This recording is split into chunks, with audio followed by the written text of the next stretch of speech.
Welcome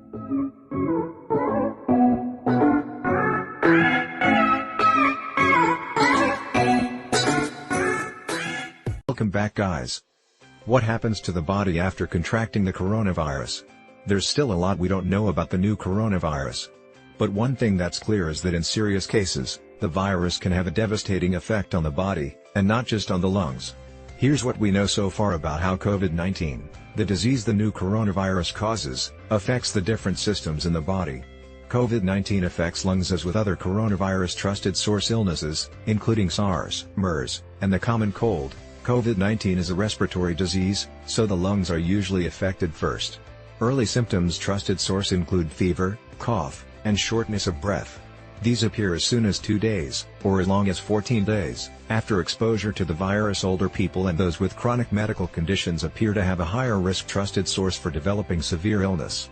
This variability also shows up in how COVID-19 affects the lungs. Some people may only have minor respiratory symptoms trusted source, while others develop non-life-threatening pneumonia. But there's a subset of people who develop severe lung damage. One curious thing about COVID-19 is that many patients have potentially deadly low blood oxygen levels, but they don't seem starved of oxygen. This has led some doctors to rethink putting patients on a ventilator simply because of low oxygen levels in the blood. Other organs affected by COVID-19. The lungs are the main organs affected by COVID-19. But in serious cases, the rest of the body can also be affected. In serious cases, the rest of the body can also be affected. In patients who become severely ill, a good proportion of those patients also develop dysfunction in other organ systems, Evans said. However, she says this can happen with any severe infection. This damage to the organs isn't always directly caused by the infection, but can result from the body's response to infection. Stomach and intestines. Some people with COVID-19 have reported gastrointestinal symptoms trusted source, such as nausea or diarrhea, although these symptoms are much less common than problems with the lungs.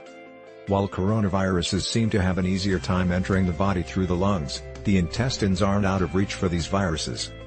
Two recent studies, one in the New England Journal of Medicine and a preprint on Media, report that stool samples of some people with COVID-19 tested positive for the virus. However, researchers don't know yet whether fecal transmission of this virus can occur. Heart and blood vessels. Evans says COVID-19 can also affect the heart and blood vessels. This may show up as irregular heart rhythms, not enough blood getting to the tissues, or blood pressure low enough that it requires medications.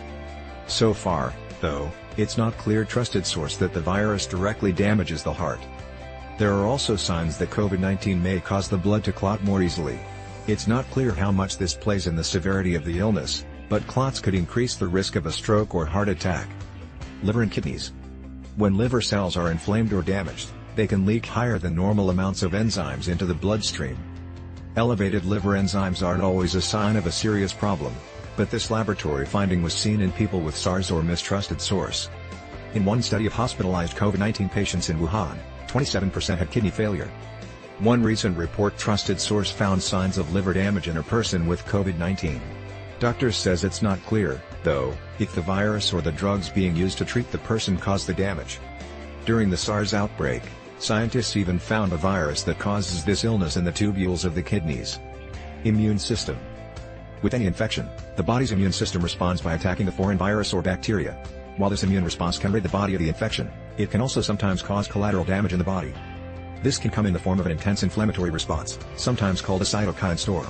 The immune cells produce cytokines to fight infection, but if too many are released,